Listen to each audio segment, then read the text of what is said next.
Today, we blast the time and space continuum to let our vision find a new expression that expands images over a period of time.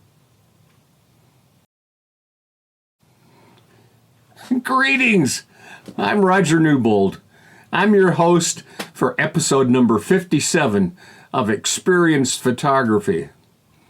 Our editor, my partner, my longtime friend is Mr. Matt Rich.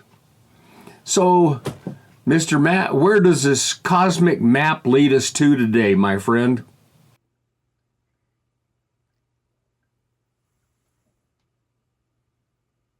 Aha.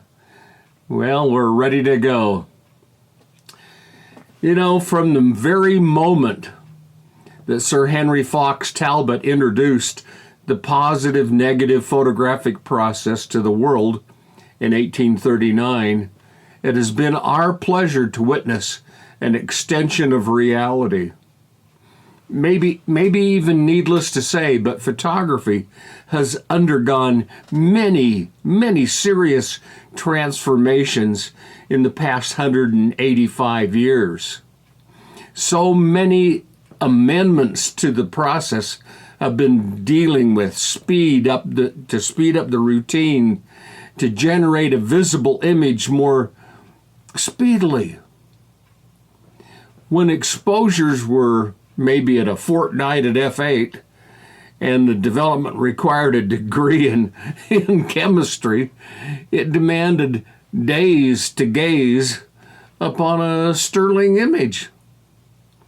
In the late 1940s, Edwin Land, he presented the instant developing Polaroid Land material that provided a small finished print in just mere minutes. From there, technology burst forth explosively. Think clear back to 1975, when Kodak unveiled the very first digital camera.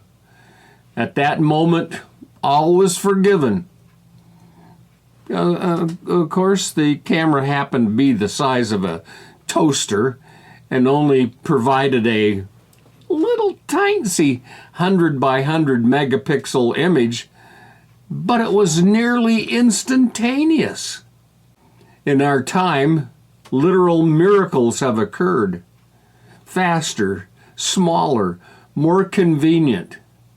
The absolutely omnipresent and ubiquitous cell phone can take an instant snapshot and transmit it clear across the world in a flash of a moment. You know, we gained a great deal in speed, yet we lost a great deal about the concept of why and how an image was generated. The mechanisms were conquered, but the craftsmanship, it died in the process. The results of which only are appealing to that segment of the population that is totally unconcerned with magnificence. Generally, the cell phone seems to be tolerable. In photography's short past, there was an abundant aesthetic changes that transformed the look of the picture. Each era, their formation of images were viewed as curiosities only of factual information. As the ease of practice was popularized, the use of the image greatly increased. You know, many practitioners sought to introduce the picture as a true art form in competition with more time-consuming paintings. And thus, there you have it, the pictorialist image. This is the Flatiron Building in New York City by Edward Steichen. It's, to me, is one beautiful print. This new faction became known as pictorialism, and it existed through the late 19th and 20th centuries. The images were often softer in focus, softer in color, texture. Brushstrokes even were added to the picture surface to kind of mimic paintings. And sometimes they even lettered across text on the negative so it would print out to illuminate the artist's philosophy. I think they were beautiful and I loved them, and evidence of which is still seen in a lot of areas today. But in opposition, a group founded in 1930 in the western U.S. proposed that meticulous, carefully framed, sharply focused, full-tone scale images had become the face of the new and modern era. Well, that small band had a very large voice and became known as Group F64, or just F64. You may recognize some of the contributors' names like Willard Van Dyke and Ansel Adams. Here we see a modernist image. Clearing Winter Storm by Ansel Adams. Now, most photographers could not rely upon the art market to make a living utilizing their craft, and therefore turned to commercial illustration or the next upcoming mass media eruption, which was photojournalism. You know, prior to television, the big magazines of Life and Look and Harper's Bazaar became the biggest consumers of photographs. They had budgets that exceeded any of the 10,000 local newspapers of the day. Photographers flocked to them like ravenous seagulls on a discarded French fry. You know, one young Jewish immigrant son graduated from high school in 1946, just after World War II. Without any other skills, this troublesome young man joined the U.S. Army Air Force. He was dismissed a year later due to hyperactive chronic problems with his ulcers. He attended Columbia University and was taking classes in painting. Fortunately, he attended a class by the famous photographer-designer Alexei Brodovich from Harper's Bazaar magazine. Well, in this class, he was introduced to photography and to the darkroom, and he was totally mesmerized by the intricate workings of the camera. He claims a fellow student explained how to use an enlarger in the darkroom, and although he had never actually seen one in use, he learned it, and in his impetuous manner, he was hooked and off he went. He worked as a stringer, or we could call him a rookie journalist, for small publications for a couple of years. And then he was finally accepted as a staff photographer. His style was sort of like a boxer. Never let your feet stand still. Keep moving, bobbing, weaving, being totally deceptive as to where the camera was actually pointed and leaving the photograph well unsure of anything that actually happened. You know, he became great at perceiving where the action was going to happen and following the gestures of the dance that was occurring on the road. He boasted photography was so very democratic. All you needed was a camera and an instruction book. Everyone could take a picture. You know, his desire was to make his work look different, and it had to stand out in order to get purchased. Well, this young man saw the copy of the book, The Americans, by the Swiss photographer Robert Frank. And he thought, well, if a foreigner could portray something so great, that an American photographer should be able to capture things even better. And suddenly he was off in another manic direction. In retrospect, the 600 rolls of film that he shot in 1964 turned out to be his most prolific year. He bellowed he only wanted to capture the naked facts without being part of the image. He wanted to be invisible.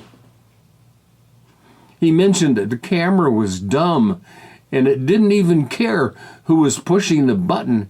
It didn't know. He said, I just wanted to know how something looks and what it looks like photographed.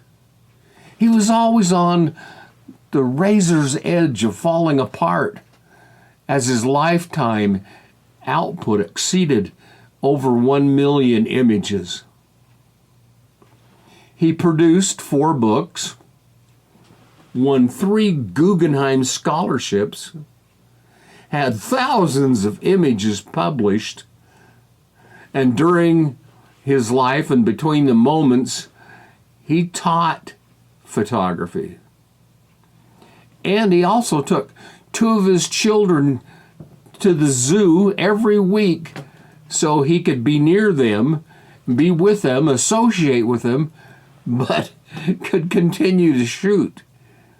One of his books turned out to be all about the zoo.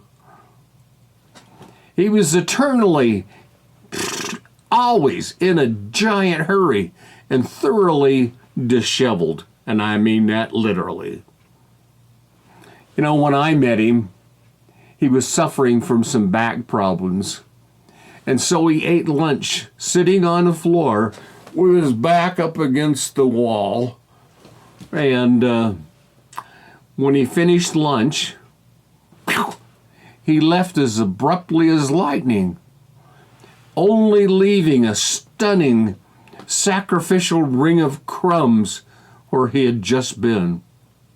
But I learned that, like he and his life, a photograph needed not to conform to just any one given look. You know, there's a song by Ray Stevens, everything is beautiful in its own way, like a starry summer night on a snow-covered winter's day. Everything is beautiful in its own way. Take a look at this video snippet. And how do you get around making those pictures again and again? And it's one modus operandi to frame in terms of what you want to have in the picture, not about how making a nice picture. That anybody can do. I'm very subjective in what I photograph. When things move, I get interested. I know that much. Oh my. When things start to move, I get interested. I know that much. Oh, this presumptuous Jewish immigrant boy was no less than the great photographer Garry Winogrand. Winogrand was assuredly not the most technical photographer ever known. However, he packed more wonderful images into his short 56-year life than most people do in much longer time spans. I love his motto. How do you take a photograph of something that's more beautiful than what's happening right in front of you. And now you know the rest of his particular story. You know, in that regard, I want to share some images with you that were taken in some unlikely places, maybe even in a cheeky manner.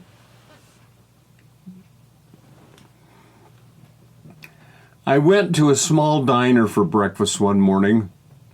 I sat my camera prominently out in front of me on the table. You know, I even had to place my lens cap underneath my wide-angle lens to boost it a bit in framing. I set the focus manually. I set it for about 6 or 7 feet, and I selected f11. I wanted to provide an incredible depth of field, allowing the shutter speed to just meander around a quarter of a second at ISO 800. I attached a long cable release to the shutter button and would just sit there and push it nonchalantly as something good was about to happen. All of a sudden, Mom and Miss Blue Jeans stepped right up to the checkout as I clicked away. What a shot. Oh, this next one, Mr. Indecision. He lingered a bit longer in his private quandary of, what am I going to do now? You know, we even experienced a cleanup on aisle 1 as time flowed by. You just never know what you're going to see. Be ready. I was enjoying my pancake as, well, I guess somebody called for more coffee. Later, I zoomed back to a wider 12 millimeter, which would be a 16 millimeter equivalent for full frame 35. And I was able to capture the entire Pay Here event. Splendid. This drew absolutely no attention from anyone in the place. Nobody stopped. Nobody asked. Nobody gave a darn. This is one exercise that's a new way of seeing, and it takes very little effort. So go have at it. Have some fun. Do something new. Do something exciting.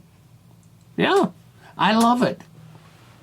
You know, in another situation, a group of photographers were gathered together on a nice wintry day at our nearby Barnes & Noble bookstore. Everyone was busy. They were reviewing prints, and they're not paying any attention to me. I collected up some handheld shots with a 24 millimeter equivalent lens. I used a half a second at about f18 to make sure that I could get a slow enough shutter speed and enough depth of field to get what I was after. It was as slick as a whistle. Here, in this picture, old Mr. Fast Draw, I caught the neighbor preparing to retaliate and get a picture of me. I love this one. This is the attempt at the first sip from the first cup. It apparently was totally nerve-wracking. This next event was totally a blast.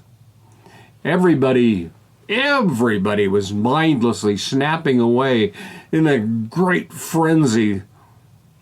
They're trying to get the pictures of the wedding rather than simply sit and experience it. I'm pretty sure that whoever took the most shots won the contest. Well, my purpose was to wing it and to see how a wedding looked with my motion added. So take a look at this. I now pronounce you with a twist. And here, what a rush. You know, I think it was fun. Now, we can do the happy dance. Get foot loose. The great thing about using a slow shutter speed and trying to extend your reality is seeing time within the frame. And if it's out of focus or a little blurry, who cares? Does it look good? Did it say what you intended? Is the background tilted? Well, don't get your knickers in a twist. Just be there to have fun. This photograph was 20 seconds at f4 at ISO 6400. Did you get the picture, Mr. Matt? We did. What a great time. Even the inanimate book stack gains life if you just allow it to move. This is 1.5 seconds at f11 with a swift twist on the zoom ring, and it just set things free. What a shot. I love it. It doesn't get any more fun. Well, what happens when you're moving, the landscape is still, everything's confused. I'm driving my truck about 35 miles an hour. I've got a 120 millimeter equivalent lens on my Fuji camera and an open passenger side window. I'm shooting about a 500th of a second, hoping that would halt the action. You move, it moves, we both move, everything moves. Everything is beautiful in its own way.